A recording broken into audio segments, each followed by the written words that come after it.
నమస్తే, welcome to Telugu one news. నేను మీ ఫజల్. మనం చూస్తుంటాం రాజకీయ పార్టీలు తమ ప్రణాళికల గురించి ప్రచార సభల్లో చెప్తూ ఉంటారు. అయితే వీని వెనకాల ఒక రీసెర్చ్ వింగ్ అనేది పనిచేస్తూ ఉంటుంది. అసలు వాళ్ళ ప్లానింగ్స్ ఎలా ఉంటాయి? రేపు కాంగ్రెస్ పార్టీ మనం చూస్తున్నాం, మోడీ గ్యారంటీ అనే పేరుతో భారీ ఎత్తున ప్రచారం జరుగుతుంది. దానికి పోటీగా కాంగ్రెస్ పార్టీ కూడా కొన్ని గ్యారంటీ కార్డ్ అంటూ వాళ్ళు ప్రచురించారు. అసలు ఎలాంటి వ్యూహంతో కాంగ్రెస్ పార్టీ ఈ ఎన్నికల్లో వెళ్తుంది అనే అంశాలని మనతో మాట్లాడటానికి నావిక హర్షే, అలాగే ప్రొఫెషనల్ కాంగ్రెస్కు సంబంధించిన చైర్మన్ ఇర్ఫాన్ అజీజ్ గారు మనతో ఉన్నారు. వారితో చర్చ చేద్దాం. నమస్తే మేడం.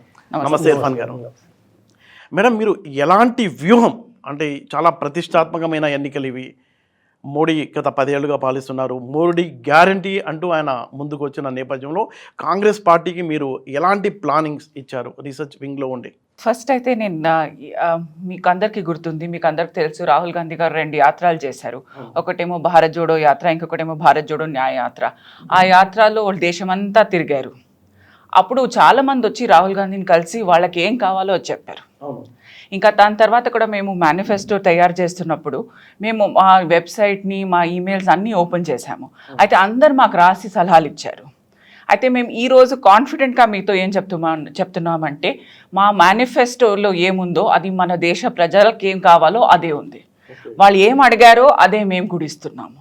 అందుకే నేను కాన్ఫిడెన్స్గా మీకు చెప్తున్నాను, మేము చెప్పే న్యాయాలన్నీ ప్రజలకు కావాల్సిన న్యాయం తీసుకొస్తున్నాము. అందుకే తేడా ఏంటి? మోడీ గ్యారంటీకి కాంగ్రెస్ గ్యారంటీకి ఉన్న తేడా ఏంటి? మోదీ గ్యారంటీ ఏమైనా ఫుల్ఫిల్ అయ్యాయా మీరే చెప్పండి.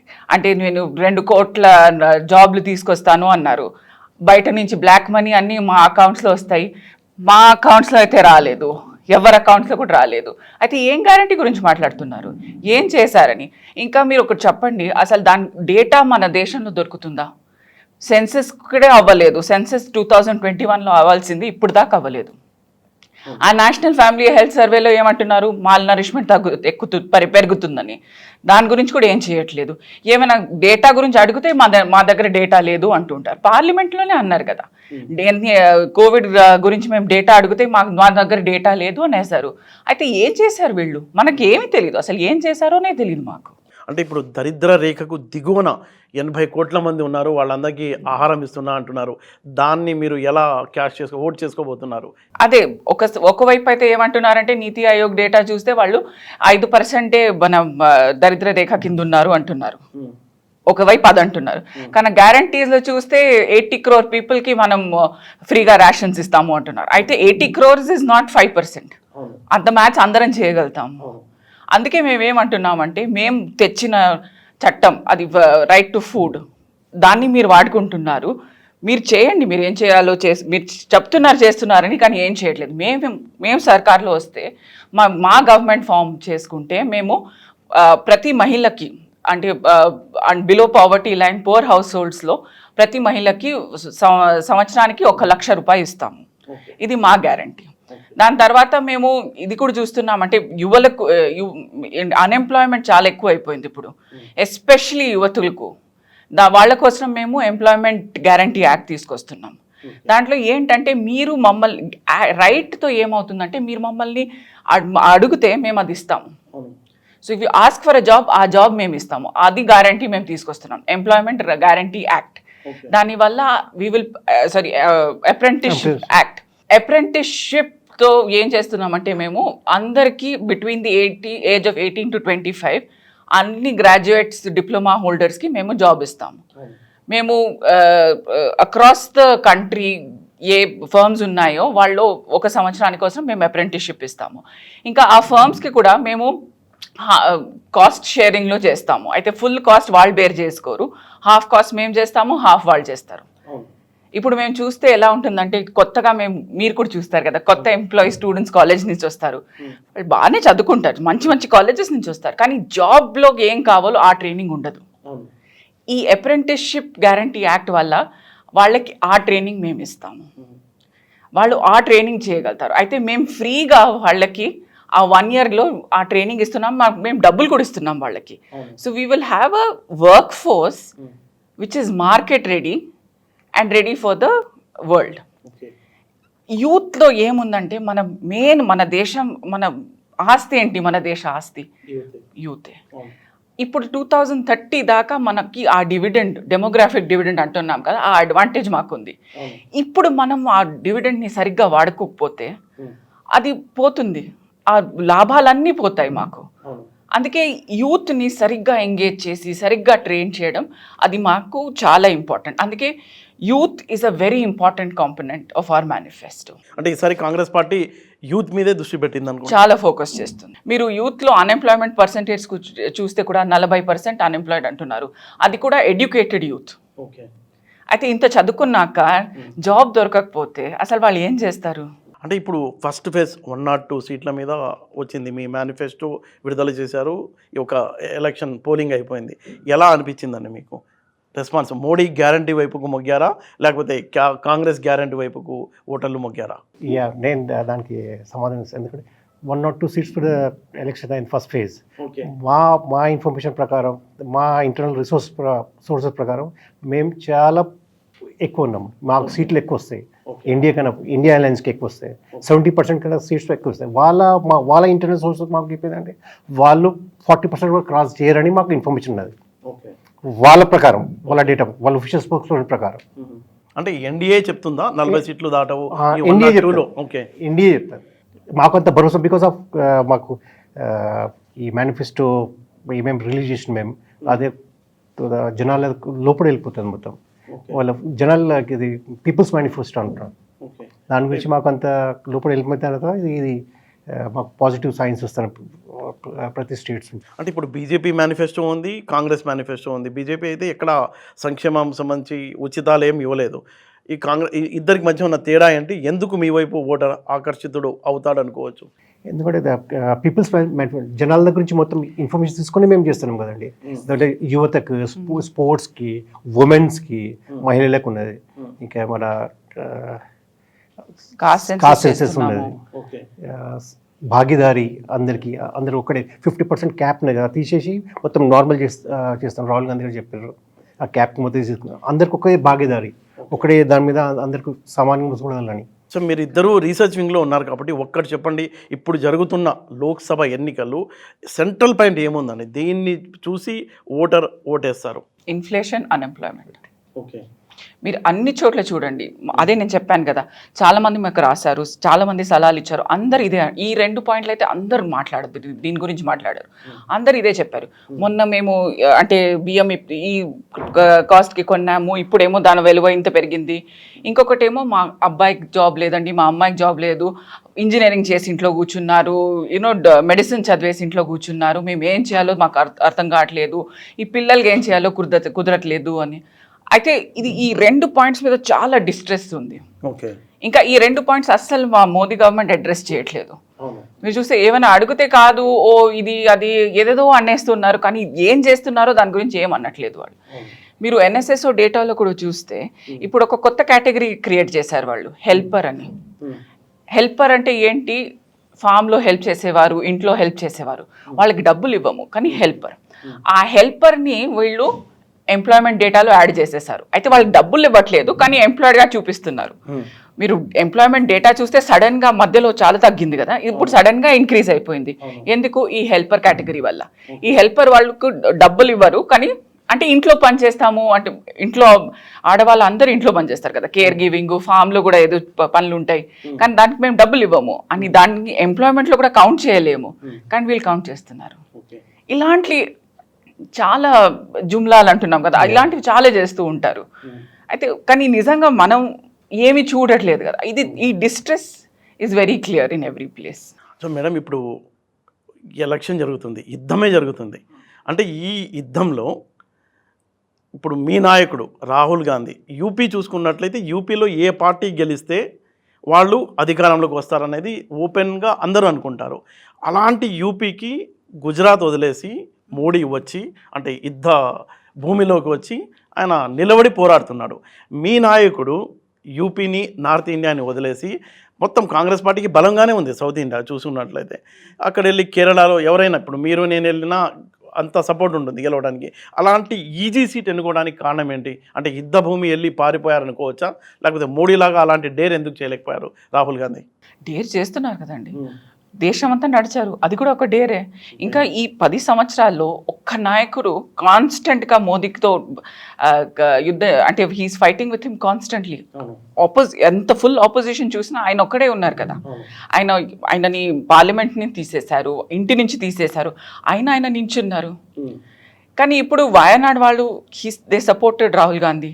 అవును, అక్కడ చేసి యూపీ మీద కాన్సన్ట్రేట్, నార్త్ ఇండియా మీద చేస్తేనే కదా మీకు గెలుపు అనేది. యుద్ధ భూమిలో ఇండియా అలయన్స్ ఉన్నారు కదా, మా పార్ట్నర్స్ ఉన్నారు కదా, వాళ్ళు చేసుకుంటారు కదా, వాళ్ళు కష్టపడతారు కదా. మన సీట్ 10-15 సీట్స్ ఉన్నారు, వాళ్ళు కష్టపడతారు. ఇండియా అలయన్స్ వాళ్ళు కష్టపడతారు. యాజ్ అ టీమ్ పనిచేస్తున్నాం అక్కడ. ప్రియాంక గాంధీ గారు, మన ఎస్పీ అఖిలేష్ యాదవ్ గారు అంతా కలిసి పనిచేస్తున్నాం అక్కడ. దాని నుంచి మాకు కాన్ఫిడెంట్ ఉన్నది గెలుస్తామని. అంటే మోడీలో రాహుల్ గాంధీలో అదే తేడా.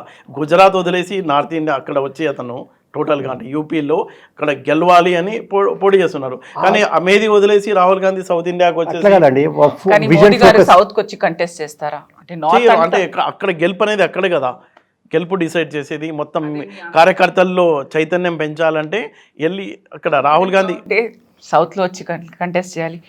కాన్ఫిడెంట్గా ఉంటే కేరళలో వచ్చి కంటెస్ట్ చేయండి, తమిళనాడులో కంటెస్ట్ చేయండి. యూపీ మీదే కదా. అయితే ఆయన కూడా అంతే కాన్ఫిడెన్స్ చూపెట్టారు. ప్రధాని పీఠం దక్కాలి అంటే యూపీలో గెలవాలి. అదే గెలవాలనే కదా, గెలవాలి అంటే అక్కడ నిలబడి పోరాడాలి. నిలబడి పోరాడాలి అంటే ఎందుకు వెనక్కి తగ్గారు? అదొక రాంగ్ స్టెప్ గా అనుకోవచ్చా? అంటే రీసెర్చ్ వింగ్ వాళ్ళు మీరంతా వాళ్ళకి డేటా యూపీ ఇంకా టైం ఉంది సార్, చూడాలి ఏం చేస్తామో మేము. దాంట్లో ఫస్ట్ ఫేజ్ లో ఎలక్షన్ కానీ మేము దానికి ఎడ్జ్ ఉన్నాం. దాంట్లో ఈ 10 ఏళ్లలో గతంలో వాజ్పేయి అప్పుడు దేశం వెలిగిపోతుంది అని చెప్పి కుప్పకూలి పడిపోయారు. తర్వాత మన్మోహన్ సింగ్ ప్రభుత్వం వచ్చింది. అలాంటి వాతావరణమే ఉంది అనుకోవచ్చా? అలా అనుకోవచ్చు. ఇంకొకటి మీరు చూస్తే ఎవరైనా అన్ఎంప్లాయ్మెంట్ లేకపోతే మా కష్టాలు ఉన్నాయి అని ఎవరైనా అంటే బాధలు షేర్ చేసుకుంటే దాని గురించి మాట్లాడుకున్నా మన ప్రభుత్వం ఏం చేస్తుంది, ఏంటిది అని వాళ్ళ మీద నవ్వుతుంది. అవునా, నీకు ఉద్యోగం లేదా, హాహాహా అంటే లిటరల్గా చూస్తే అలానే చేస్తున్నారు కదా. అవునా, మీకు డబ్బులు లేవా, అవునా. అది మేము చేయలేము కదా. ఎవరైనా వాళ్ళ బాధలు ఎప్పుడు చెప్పుకుంటున్నారో మేము వినాలి. ప్రభుత్వం పని ఏంటి? బాధలు వినడం, బాధలు సాల్వ్ చేయడం కదా. కోవిడ్ గురించి అస్సలు మాట్లాడట్లేదు. మేము అందరం చూసాం ఎంతమంది మైగ్రెంట్ వర్కర్స్ ఎంత కష్టపడ్డారు. ఆ డెత్ రేట్స్ ఎన్ని ఉన్నాయో అది కూడా సరిగ్గా ఇప్పుడు గవర్నమెంట్ చెప్పలేదు. దాన్ని కూడా కాంగ్రెస్ పార్టీ క్యాష్ చేసుకోవడం లేదు కదా ఓటు. ఆ టైంలో గంగా నదిలో అదే మేము ఇప్పుడు చెప్తున్నాము. అందరు గుర్తు చేసుకోండి కోవిడ్ టైంలో ఎలా అయిందని. గంగా నది అంతా ఫుల్ అయిపోయింది. యూపీలో ఆ ప్రభావం కనిపిస్తుందా రేపు ఎన్నికల ఫలితాల్లో? కనిపిస్తుంది, ఈసారి కనిపిస్తుంది. ఇప్పుడు అది గంగా నది, దాని తర్వాత ఎలక్షన్స్ కూడా చేశారు. ఆ కుంభమేళాలో కూడా చాలా మంది చచ్చిపోయారు. అవన్నీ అయ్యాయి కదా. ఇంకా మన మైగ్రెంట్ వర్కర్స్ మన హైదరాబాద్ నుంచి, బాంబే నుంచి, అన్ని చోట్ల నుంచి మళ్ళీ వెళ్ళారు. ఒరిస్సా నుంచి ఎంత సఫర్ అయ్యారు అప్పుడు. అదంతా గుర్తుపెట్టుకుంటారు. ఇంకొక పాయింట్ యాడ్ చేద్దాం అనుకుంటాను. మన్రేగా నుంచి వీళ్ళు జోక్లు వేసుకున్నారు. కోవిడ్ అప్పుడు మన్రేగానే పనికి వచ్చింది, అది వాళ్ళు అర్థం చేసుకుంటారు. ఇప్పుడు మన్రేగానే ఎంప్లాయ్మెంట్ జనరేషన్ చేస్తారు, అది చేస్తారు, అది మా డేటానే చేస్తారు వాళ్ళు. మన్రేగా మా పాలసీ, అది మన్మోహన్ సింగ్ గవర్నమెంట్ పాలసీ, అది మన్రేగా. ఇప్పుడు ఎలా ఉండొచ్చు మేడం యూపీ కానీ, రాజస్థాన్ కానీ, మధ్యప్రదేశ్ కానీ? రాజస్థాన్ మీరు చూడండి, మేము స్టేట్ ఎలక్షన్స్లో కూడా వి డిడ్ అంటే 83 సీట్స్ వచ్చాయి. That is not a joke. అంటే రాజస్థాన్లో ఎప్పుడు చూసినా ఒక టైం టర్న్ వైజ్ చేంజ్ అవుతూ ఉంటారు కదా వాళ్ళు. ఒక టైం బీజేపీ, ఒక టైం కాంగ్రెస్.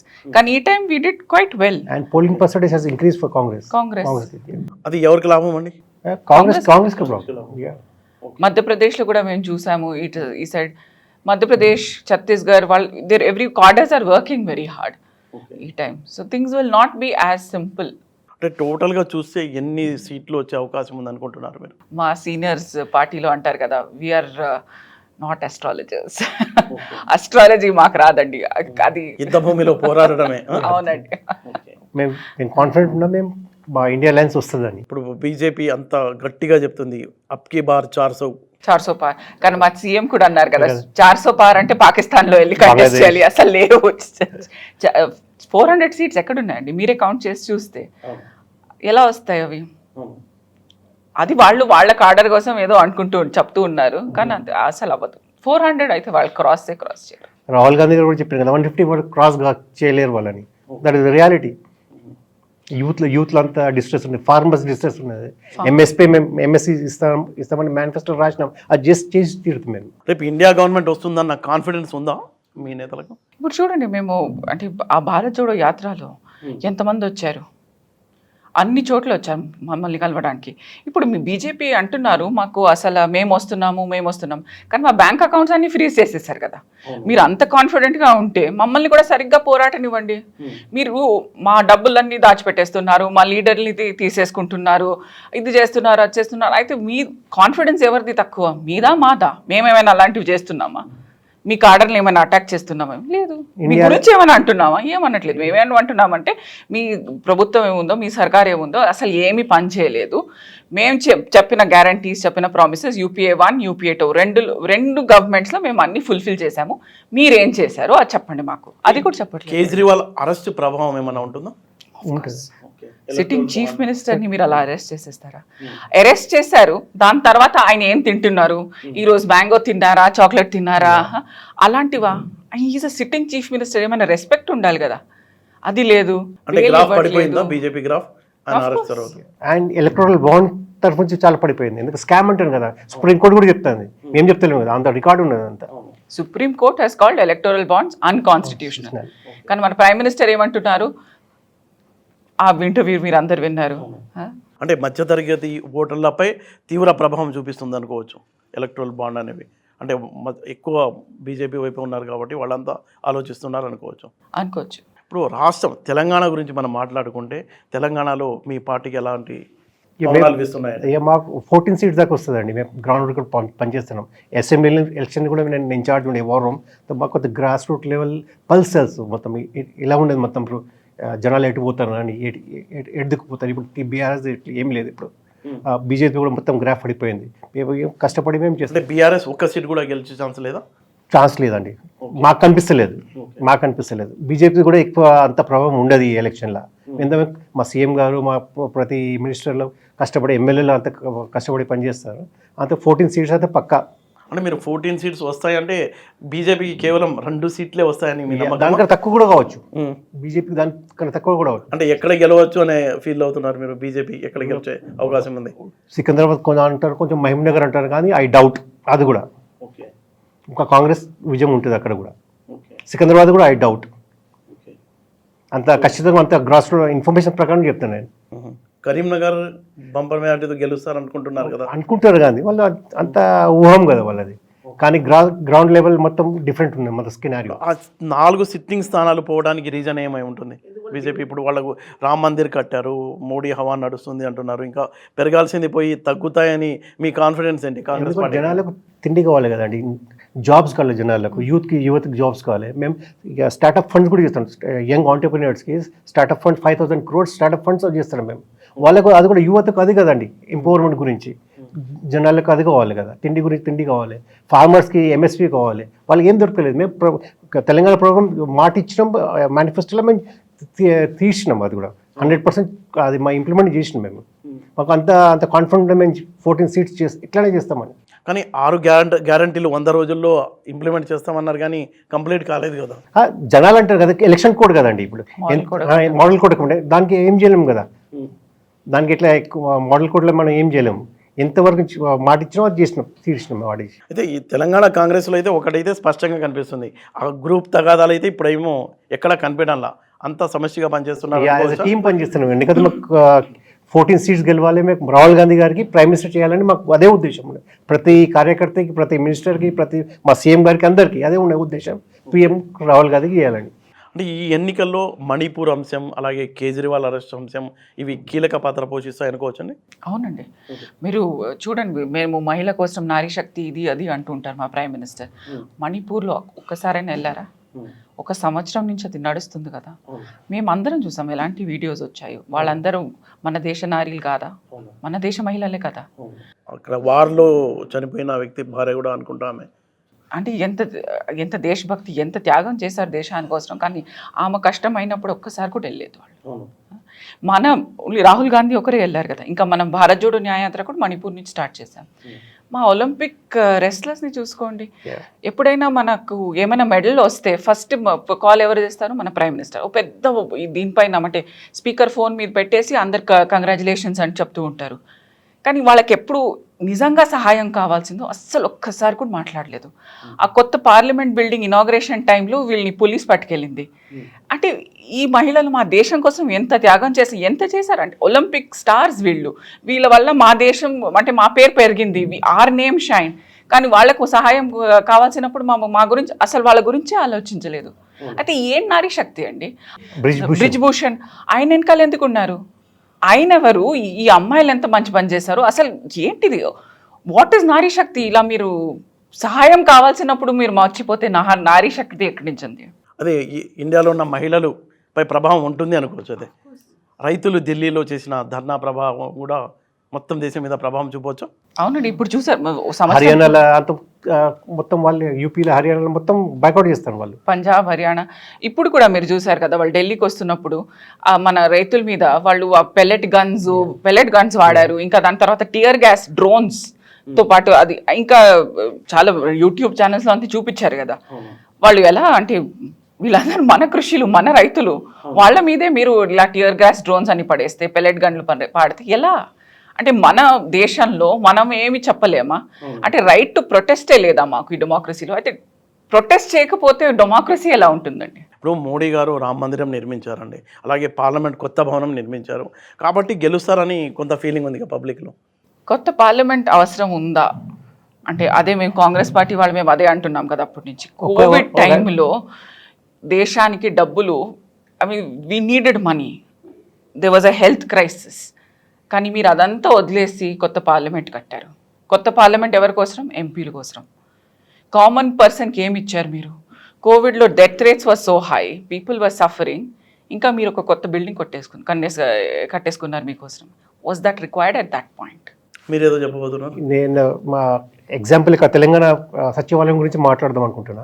అవును, ఆయన కూడా యాదాద్రిలో కట్టారు, ఇక్కడ కూడా సచివాలయం కొత్తగా కట్టారు. మేము మళ్ళీ పవర్లో వస్తామని. ఏమైందండి, జనాలు అంతా ఓట్లు వేస్తారు కదా, మేము లీడర్లు పోయి జనాలు వేస్తారు, జనాలు కల్పిస్తారు. అదే ఇప్పుడు చూసుకున్నారు కదా, తెలంగాణలో జరిగినట్టే ఇండియాలో కూడా జరుగుతుంది. కాన్ఫిడెంట్ ఉన్నాం మేము. అదే దేశ ప్రజలు మార్పుని కోరుకుంటున్నారు. ఎవరు బీజేపీ పార్టీని నమ్మడం లేదు. కాంగ్రెస్ గ్యారంటీలను నమ్మి ఇండియా కూటమిని అధికారంలోకి తీసుకొస్తారని కాంగ్రెస్ పార్టీకి సంబంధించిన రీసెర్చ్ వింగ్ నేతలు చెప్తున్నారు. థ్యాంక్ యూ అండి.